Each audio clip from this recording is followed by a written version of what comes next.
Selamat pagi, Ichinose. Selamat pagi, Ichinose-san.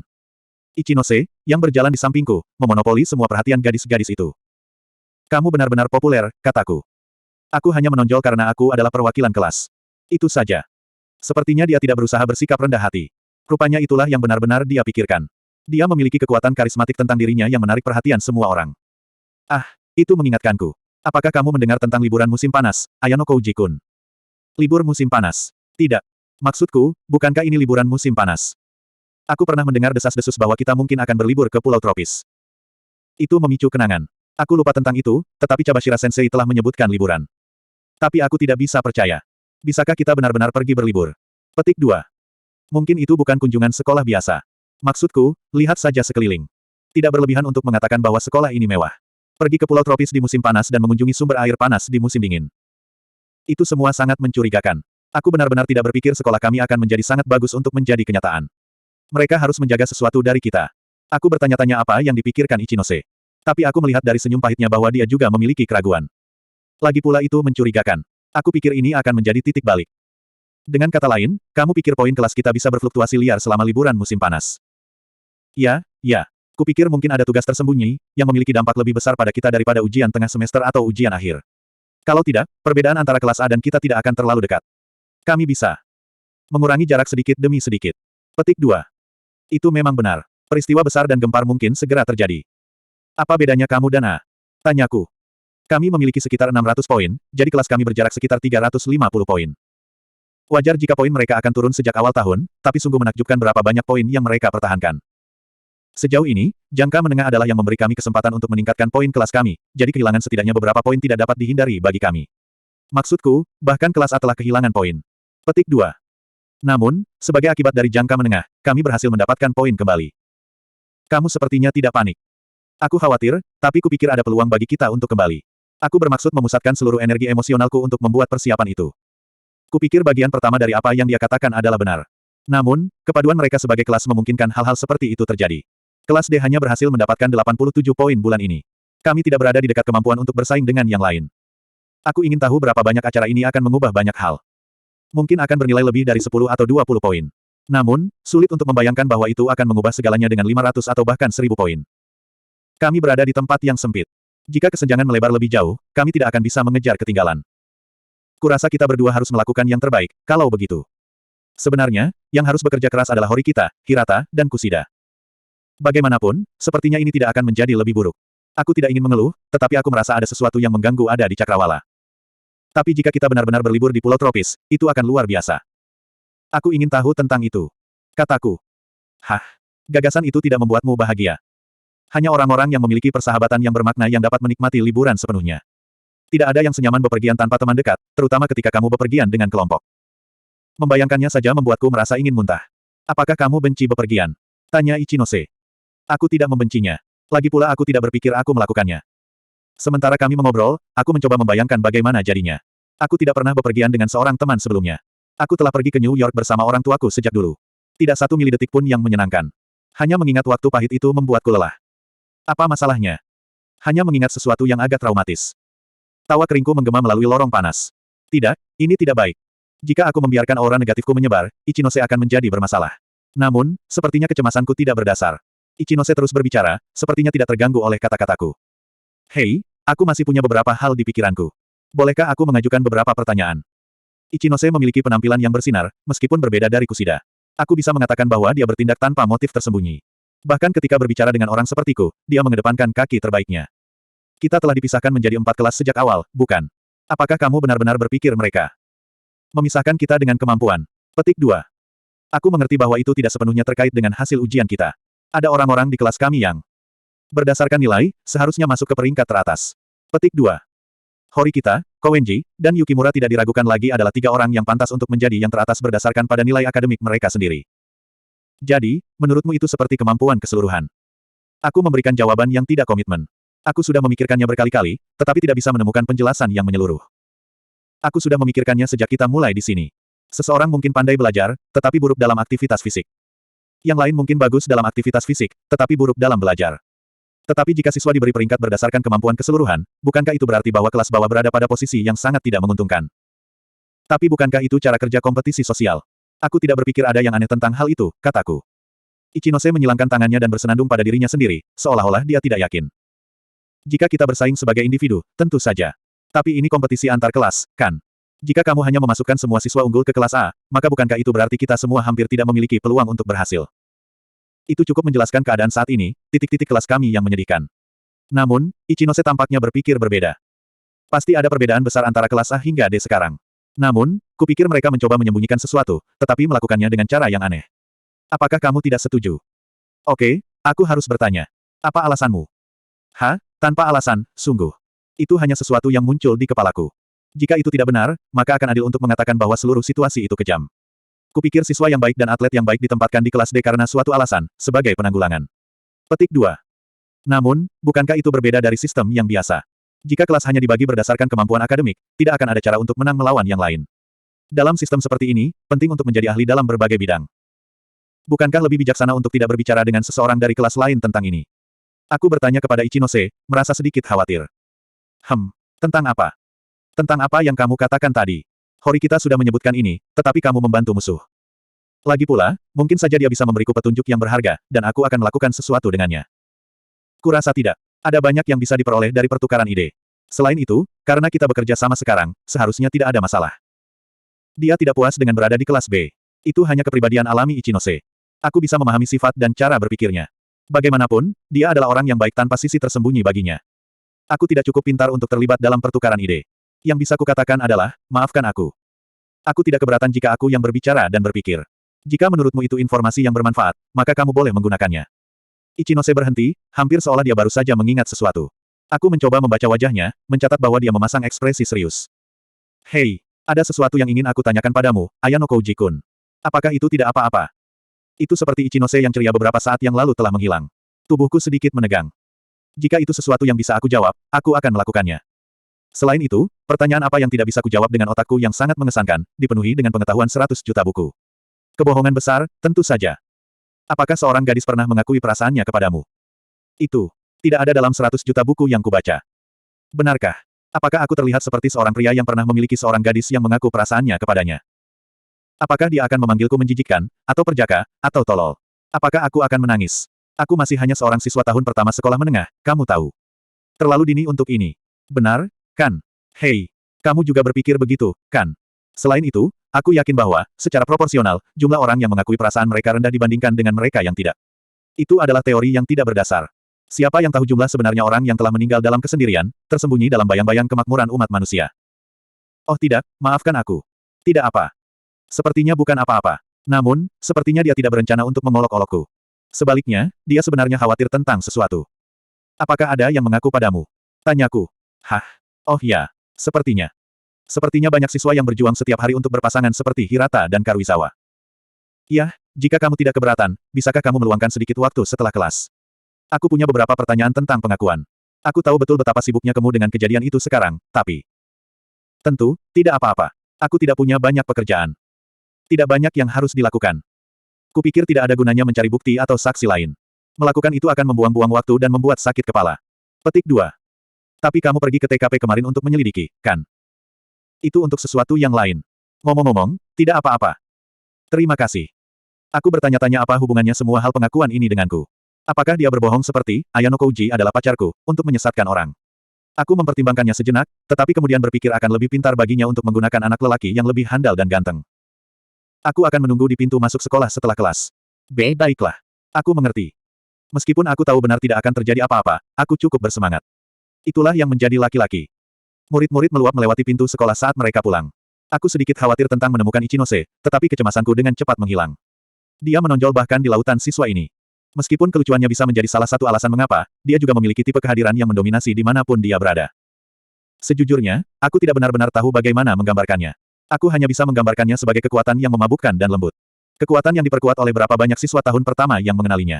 Itu mirip dengan Kusida, tetapi lebih dari itu. Ichinose sangat populer di kalangan anak laki-laki dan perempuan. Mereka menyambutnya satu per satu. Karena itu, aku membuang waktu sekitar 5 menit hanya untuk mencari waktu yang tepat untuk meneleponnya sendiri.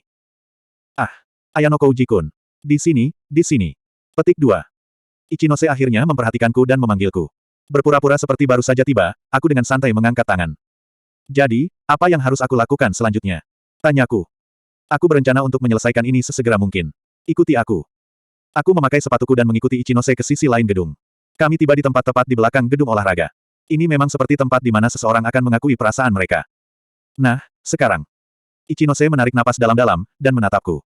Tidak mungkin. Apakah Ichinose berencana untuk mengaku padaku? Kupikir. Tidak mungkin ini bisa. Kupikir seseorang akan mengakui perasaan mereka kepadaku di sini, katanya. Hah?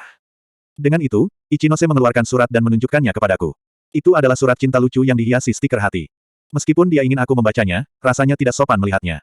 Tulisan tangannya cantik, mirip dengan eksterior surat itu. Tulisan tangannya lucu, jelas tidak seperti anak laki-laki. Aku memperhatikan sesuatu yang membuatku khawatir. Waktu dan lokasi pertemuan ditulis dalam surat.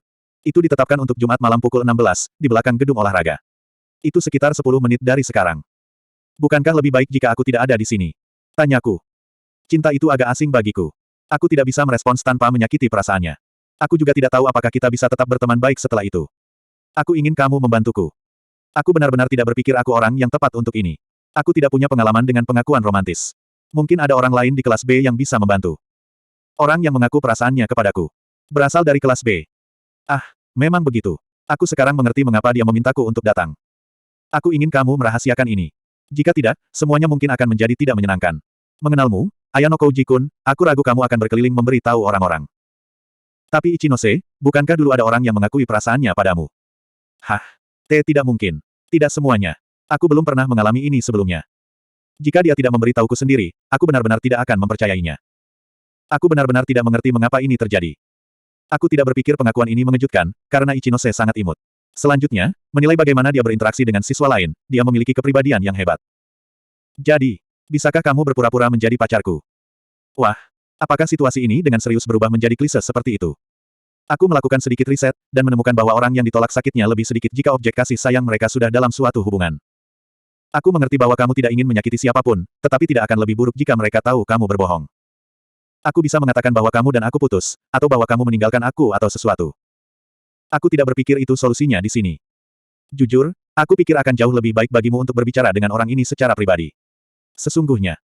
Tapi, Ichinose tampaknya telah memperhatikan sesuatu, dan dengan canggung mengangkat tangannya. Rupanya orang yang dimaksud telah tiba lebih awal dari yang diharapkan. Tampilan pria macam apa di dunia ini? Kedatangan baru itu berwajah kekanak-kanakan dan androgini. Dia bahkan mengenakan rok. Tidak. Selain kesan pertama, dia adalah seorang gadis. Aku sangat curiga setelah melihat tulisan tangannya. Tidak seperti ketika seorang anak laki-laki mengungkapkan perasaan romantis untuk anak laki-laki lain, pengakuan ini mungkin akan lancar. Aku mungkin berpikir itu karena aku sendiri seorang pria. Ichinose-san. Siapa orang ini? Gadis baru itu tampak agak terkejut oleh penampilan yang tidak terduga dari seorang siswa laki-laki. Ini Ayano Koji-kun, dari kelas D. Aku minta maaf karena membawa seseorang yang tidak kamu kenal, Chihiro-chan. Apakah dia kebetulan pacarmu, Ichinose-san? Baiklah. Ichinose mungkin bermaksud mengatakan bahwa ya aku. Tetapi rasa bersalah karena berbohong sepertinya menghentikan jawabannya. Kata-kata itu tersangkut di tenggorokannya. Jadi mengapa orang Ayano Koji-kun ini ada di sini? Bingung dengan situasi yang tak terduga ini, Chihiro mulai menangis. Air mata menggenang di matanya. Apakah dia pacarnya? Mengapa dia ada di sini jika dia tidak? Chihiro mungkin sedang berjuang untuk memahami apa yang sedang terjadi. Ichinose, melihat air mata Chihiro, menjadi bingung. Tidak yakin apa yang harus dilakukan, dia mulai panik. Aku berharap Ichinose menjadi orang yang kuat dan dapat diandalkan, tetapi tampaknya dia memiliki titik lemah yang tidak terduga. Tolong keberatan pergi ke tempat lain. Aku memiliki sesuatu yang penting yang perlu kubicarakan dengan Ichinose-san, kata Chihiro.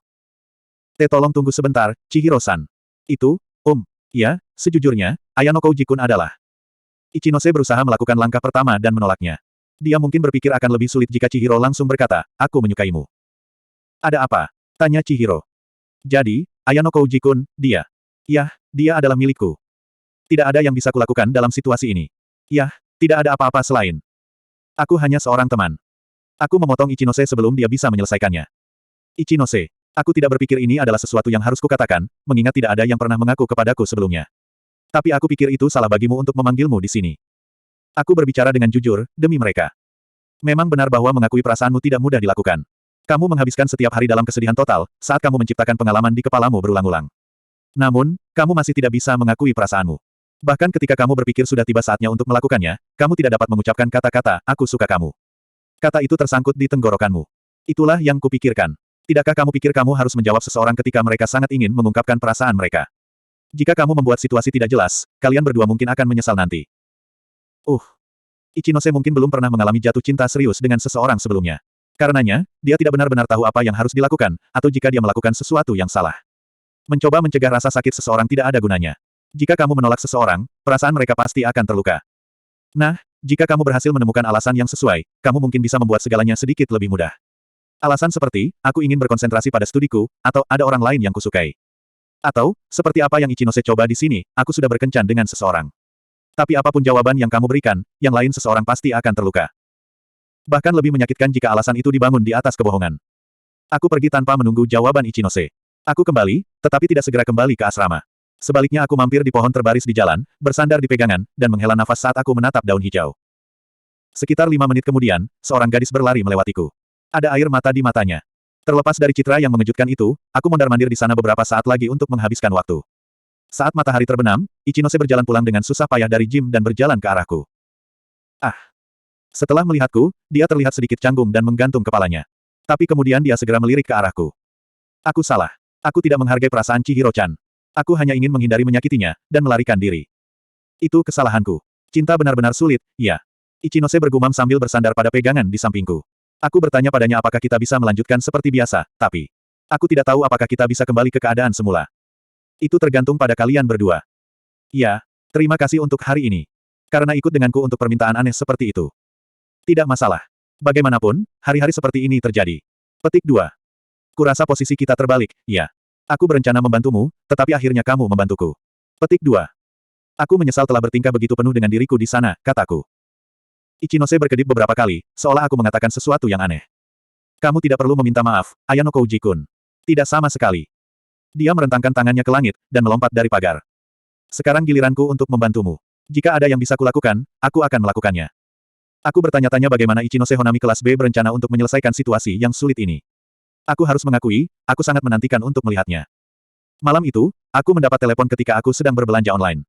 Ponselku terhubung ke dinding di sebelah tempat tidurku ketika tiba-tiba layarnya menyala.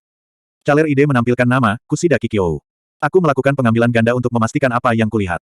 Mengetahui bahwa aku tidak akan memiliki nyali untuk meneleponnya kembali, aku menggulingkan kursiku di seberang ruangan, menyambar teleponku dari dudukannya, dan terjun ke tempat tidur. Maaf sudah terlambat meneleponmu. Kamu masih bangun? Tanyanya. Oh aku sedang sedikit berpikir untuk pergi tidur. Apakah kamu membutuhkan sesuatu? Kamera digital Sakura-san rusak, kan? Aku merasa aku harus disalahkan sebagian karena aku membuatnya bingung. Jadi aku ingin bertanggung jawab untuk itu. Kurasa kau tidak harus merasa bertanggung jawab, Kusida. Sama sekali tidak. Selain itu, dia akan memperbaikinya, kan? Karena itu sangat penting baginya, bukankah dia akan memperbaikinya tidak peduli apa? Namun, ketika aku berbicara aku menyadari itu mungkin tidak sesederhana itu. Sakura sangat tidak mahir dalam interaksi sosial, dan mungkin kurang percaya diri untuk pergi ke toko sendirian. Itu mungkin mirip dengan bagaimana perasaan seseorang tentang makan sendirian di restoran. Agak sulit untuk percaya bahwa dia bisa menjadi pemalu, tetapi di dunia ini ada berbagai macam orang dengan kepribadian yang berbeda. Jadi itu tidak terlalu mengejutkan untuk menemukan seseorang yang tidak memiliki semua keterampilan komunikasi, kan? Jadi, apakah kamu menawarkan untuk membantunya, Kusida? Tanyaku. Dia mungkin proaktif tentang membangun kesamaan dengan Sakura. Iya. Dia tampak ragu pada awalnya, tetapi kemudian mengatakan bahwa dia akan baik-baik saja dengan lusa. Aku pikir kamera digital Sakura mungkin sangat penting baginya. Kusida telah melakukan pekerjaan luar biasa dengan mengambil langkah pertama yang tepat untuk mendapatkan kepercayaan Sakura. Tapi mengapa kamu mengatakan ini padaku? Tidak akan berjalan lebih lancar jika hanya kalian berdua. Jika kita hanya akan memperbaikinya, kurasa. Tapi, ada satu hal lagi. Aku ingin bantuanmu, Ayano Kouji-kun. Apakah kamu ingin aku bertanya apakah dia tahu sesuatu tentang insiden Sudou? Horikita-san tampaknya yakin bahwa Sakura melihat segalanya. Setelah semakin dekat dengan Sakura-san, aku juga berpikir dia tahu sesuatu. Tetapi harus ada beberapa alasan mengapa dia diam saja, karena dia terus menyangkal bahwa dia menyaksikannya. Sementara membawa Horikita bersama mungkin akan menjadi pilihan terbaik, itu adalah delusi untuk berpikir bahwa Horikita dan Kusida akan menghabiskan hari libur mereka bersama. Kusida mungkin telah memilihku melalui proses eliminasi, karena aku adalah kandidat yang paling tidak berbahaya. Jika dia mengundang Ika atau Yamauchi, mereka hanya akan tertarik pada Kusida. Apalagi itu nyaman. Aku ingin mengunjungi toko elektronik untuk sementara waktu sekarang. Aku duduk dan bersandar di dinding. Untuk beberapa alasan, rasanya agak kasar membuat rencana sambil berbaring. Baiklah aku mengerti. Ayo pergi. Suaraku pecah karena sedikit kegembiraan. Untungnya, Kusida sepertinya tidak memperhatikan sesuatu yang aneh, dan tidak mendesakku tentang hal itu. Aku mengobrol dengan Kusida tentang ini dan itu sebentar. Aku tidak terlalu sibuk dengan percakapan, itu biasa saja, jadi tidak ada yang perlu dikhawatirkan. Itu bukti bahwa dia bisa menyerang ruang pribadiku tanpa menyebabkan ketidaknyamanan.